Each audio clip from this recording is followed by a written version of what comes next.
So today we're going to be working on number 5. We'll continue from where we stopped the last time. The diagram shows the graph of y equals a cos bx plus c for minus 360 degrees to 360 degrees of x, where a, b, and c are constants. Find a, b, and c. So first of all, you would want to define what a, b, and c is, in case, so that we're all on the same page. Now you have y equals a cos bx plus c. Now in this case, your a is the amplitude. Now the amplitude determines how high or low the wave reaches from the middle point. So, and you would say usually the amplitude is given is usually always positive. So this just means the absolute value of a.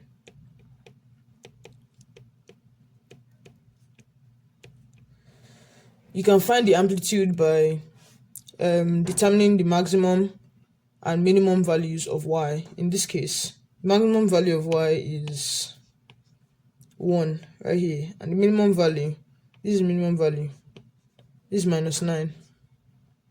So if you find the difference between these values, you can do minus 9 minus 1 and you divide it by 2, you get a. Now even if you do 1 minus 9 divided by 2, I'll show you.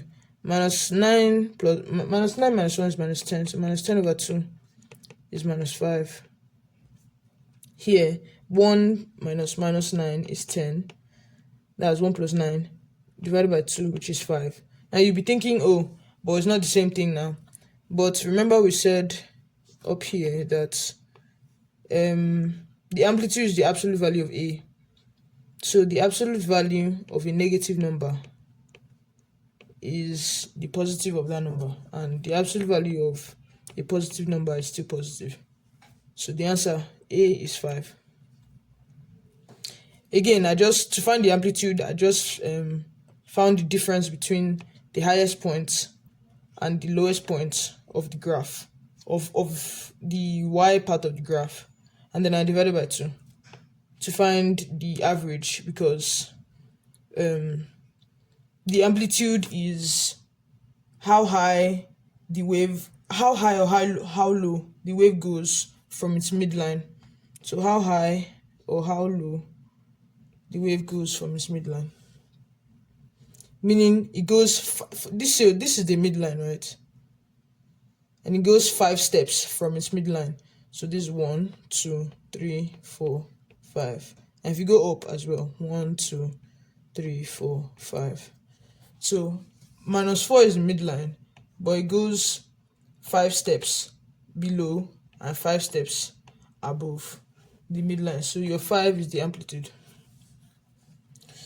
Now b is the frequency.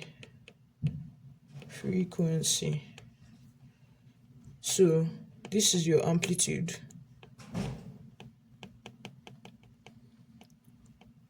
This is your frequency.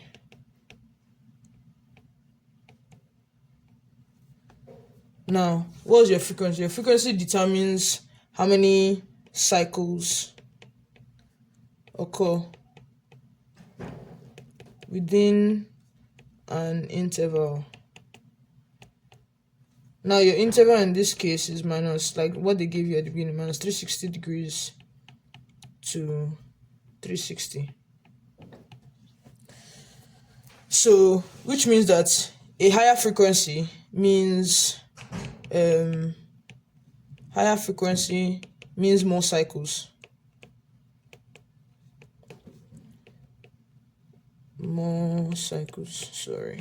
Cycles, and a shorter wavelength. I'm sure you, if for those of you who took physics, you know that this high frequency means low wavelength, and vice versa. Low frequency, it means fewer cycles and longer wavelength. So the period,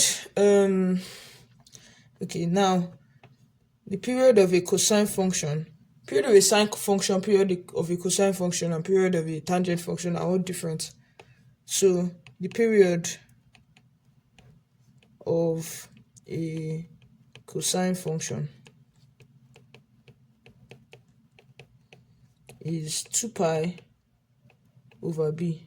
In this case, your b is the frequency, right?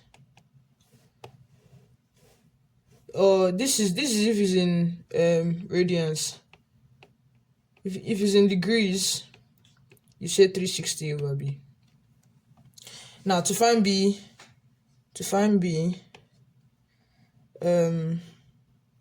you just rearrange this thing. So you have 360 divided by your period.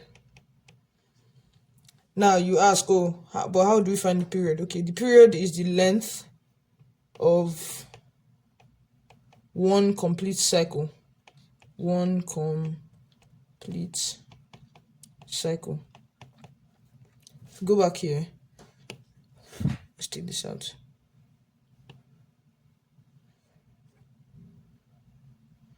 Now you have, so let's work from this side. From here to this point is half a cycle.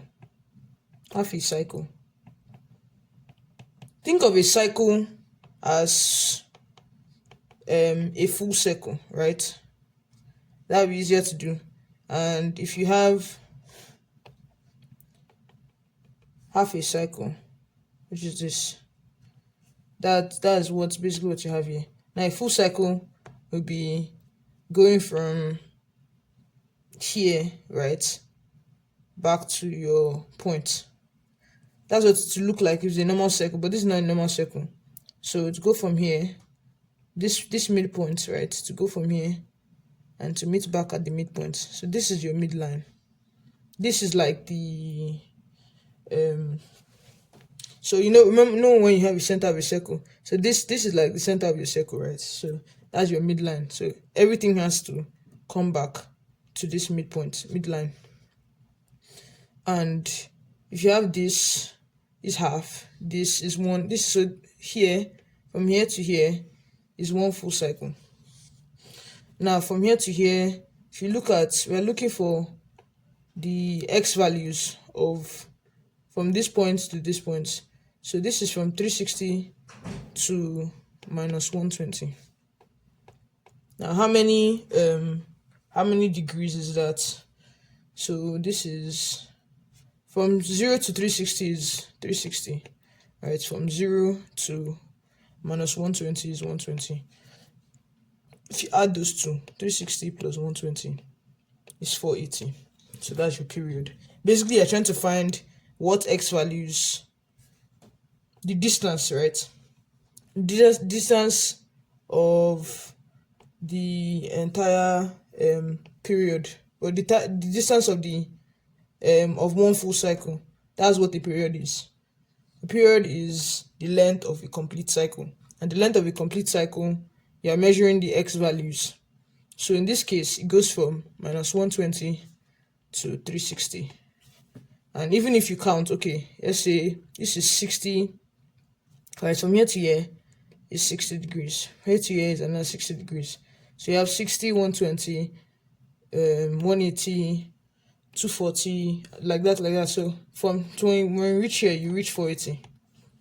Even if you did the other way, even if you did from here, from this point to this point, you still get the same answer. Even if you did this, you're still going to get 480 as your period. So your period is so the period of this graph, now not for all, this period is just for this graph, right? So your period for this graph is 480. You always have to measure the period for different graphs because they're all different. So you have your period and you have your 360. So your B is 360 divided by 480, which is equals to, let's see, this 12, 3, 12 here, 4, 3 over 4. That's your B. Now your C. Your C, because your C is added, right, to this function, your C is called a vertical shift. Vertical shift. Meaning that this vertical shift, whatever the value is, it moves the entire wave, moves the wave up or down. So it moves it up. If it's positive, to move it up. If it's negative, to move it down. So C shifts the midline vertically. Now remember that our midline in this case is -4. Let's take this away.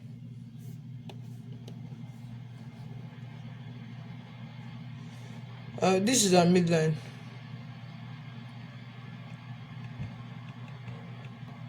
Now the value of C would shift it here or to shift it here depending on what C is. Like if C was say C was -3, right? It's basically shifted from your 0 point to -3 if C was -3. If C was -10, to shift it from 0 to -10. If C was positive, let's say C was 2, to shift it from 0 to 2, meaning your middle of the graph, it won't be -4, it will be 2. It won't be -4, it will be -3. Like it basically just moves the graph a certain way, because your graph normally starts from your midpoint is usually always this 0 axis, on the x-axis, your 0 line. But depending on your vertical shift as the value of C, to either move that midpoint up or to move it down. So to find the value of C, I mean, like, since you already know what your midpoint is, you can just go ahead and say, oh, C is -4. But if you want to calculate it, which I'm sure they'll ask you to calculate, you'd say C is equals to y max plus y min divided by 2. You're basically finding the average. You're finding the average of the maximum y value of the graph and the minimum y value of the graph. Now remember that this is different from when we subtracted here, because we're taking the average. When you take the average, you add and you divide by 2. So your maximum is 1, your minimum is -9 divided by 2. So this is -9 plus 1 is -8 divided by 2 is -4. You can see that this C corresponds with our midline. Our midline is -4 in this case, because the graph has shifted 4 units down. So your C is -4. So your entire graph now, you can write it out after as y equals 5, because we said our A is 5. 5 cos 3 over 4, because that's our B, 3 over 4x minus 4. Y equals 5 cos 3 over 4x minus 4, where A is 5, B is 3 over 4, and your C is -4. Remember to put this in brackets because your -4 is not part of this. So Yeah, just put this in brackets so you don't confuse your -4 as this when you're trying to find a point on the graph. Okay, now part B. Part B says the line y equals p is the tangent is a tangent to the curve y equals 3 minus 2 sine 6 theta. Write down the possible values of p. Okay, sorry. Current template. So B, we have y equals p. It said it is tangent to y equals 3 minus 2 sine 6 theta. Now anytime you see tangents, right? Tangents is almost always mean talking about the first derivative of that curve, right? So a line tangent to a curve has a derivative of 0 because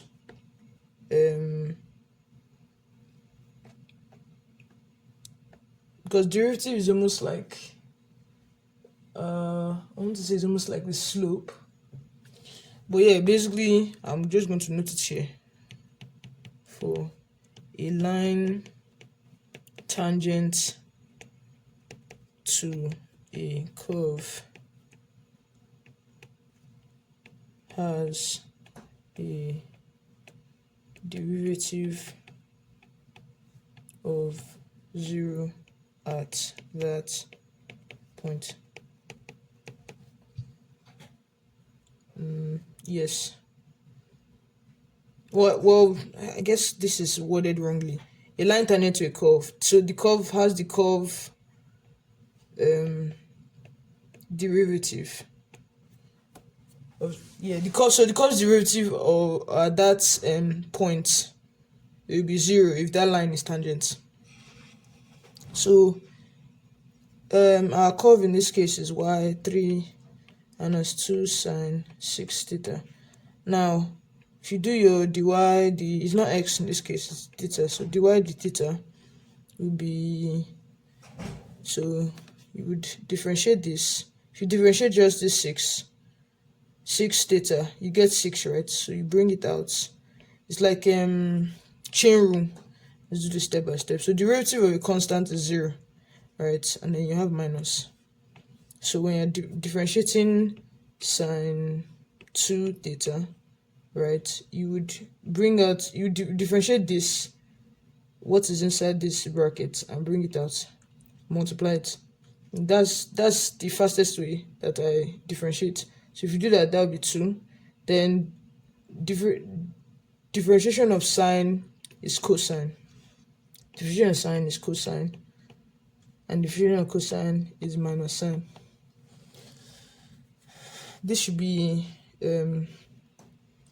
at the back of your fingertips. So if y is sine, dy d theta is cosine. If y is cosine, dy d theta is sine, minus sine. So in this, if you had sine 2 theta like here, you would differentiate anything in the brackets, right, and multiply it, bring it out, multiplication. So that's why you have 2 here. And then you would now differentiate this as, you differentiate the sine, which is cosine, and then just write your 2 theta back. So in this case, here is a little different because you have a coefficient. Your coefficients always remain the same. So nothing is going to happen to your coefficient. So write that as it is. Now in this case, you are differentiating sine 6 theta. So you're going to do something like what you did here. You're going to differentiate what's inside here, which is 6. If you differentiate 6 theta in terms of theta, you would have 6. Alright, if you differentiate, so you bring it out like I said here, and then you multiply We differentiate sine, you get cosine, so cosine, and then you just get this back, 6 theta. You can also use u equals 6 theta, and you differentiate, differentiate sine u, right? Sine u, differentiate sine u, you get cosine u, and if you differentiate this u, du d theta is 6. So ouch, you would so yeah, this 6 will come and multiply this 6 cos u, and your u, you just put it back as 6 cos 6 theta. You could always pause this video or replay it in case you didn't understand. So we differentiated sine 6 theta, and we got 6 cos 6 theta. And remember, we're multiplying this by 2, so to be cos 6 theta. You can forget your 0, because 0 minus anything is the negative of that value. So it's 6 times 6 is 12, so 12 cos 6 theta. Okay, now we found our derivative, our first derivative of this curve. Now if we're recalling, we are recalling that we said here that the tangent, the derivative must be 0. The derivative of the curve is 0 at that point. So we don't know what the point is, because what we're looking for here, is theta. So if we say minus 12 cos 6 theta equals to 0, this is your derivative, right? And it has to equal 0 for whatever value this theta is. So if you divide both sides by 12, by minus 12, you get cos 6 theta equals 0. Right, and okay, how do I want to do this? Okay, let's say, because 6 theta is a big value to work with, you can say, okay, let 6 theta be equals to, pick any letter, say p. So cos p is equals to 0. Now your cosine, I want to draw this. I'm not sure what acronym you use, but I use all science teachers are crazy. So this is your cosine, right? Your cosine is positive here and here. We're taking 0 as a, technically you're taking 0 as a positive value here. Or you don't even need to do this, right? You just say cos inverse of p is equals to 0, right? So your p is cos inverse of 0. My bad. Cos inverse of 0. Cos inverse of 0 is, so your p will be 90, because your cos 90 is 0. Cos 90 is 0. Right. So that's here. This is technically 90, so your cos 90 is 0. And because cosine is also positive in the fourth quadrant, you would say 360 minus, in this case, p, which is equals to 360 minus 90, which is equals to 270. So p is 270. So your p can be 90 or your p can be 270. Now bring it, remember this is not a final answer. What you're looking for is theta.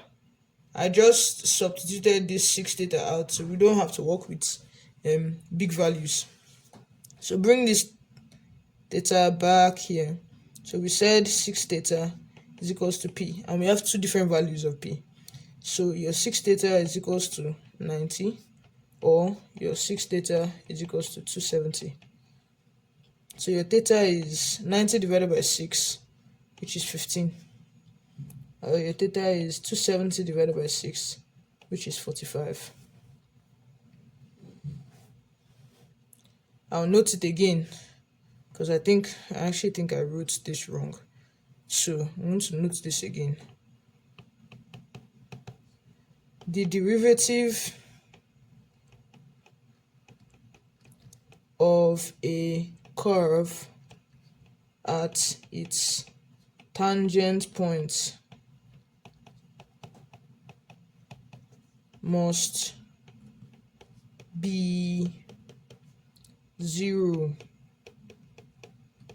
which means your dy dx of whatever curve is, say that curve is f, at the point x must be equals to 0. Right, so yeah, so I'm going to ask you to ignore this because I think I wrote it the wrong way.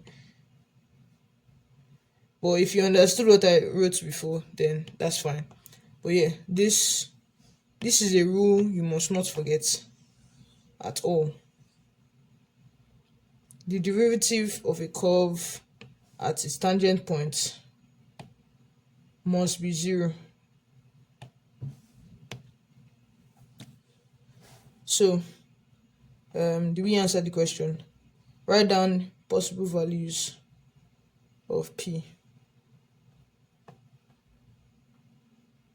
So, which is basically, okay, why is p and why is, that means we've almost answered the question.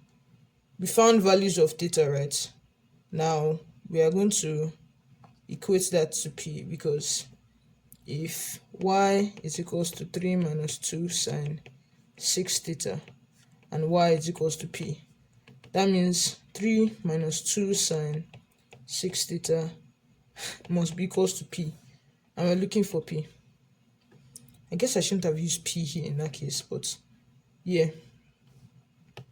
Now we're just going to find we have that our theta is 15 and our theta is 45. So 3 minus 2 sine 6 times 15 equals our first p, and 3 minus 2 sine 6 times 45 is our second p. If you plug it into your calculator, this will give you 1 and this will give you 5. So your p is equals to 1, or p is equals to 5.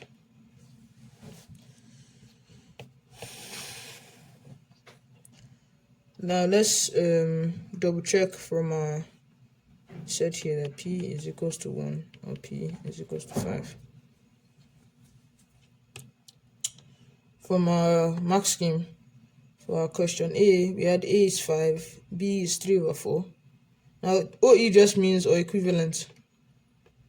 So if you have like instead of 3/4, if you had 12 over 16, you will still get it correct, equivalent. And C is -4. We had A is 5, B is 3/4, and C is -4. And then here we had P equals 1 and P equals 5. So that's all. If there's something you didn't understand, please don't hesitate to write it in the comment section. If I don't go over it in the comment section with you or try to clarify it, then in my next video I would address that issue, and hopefully you get it. Yes, so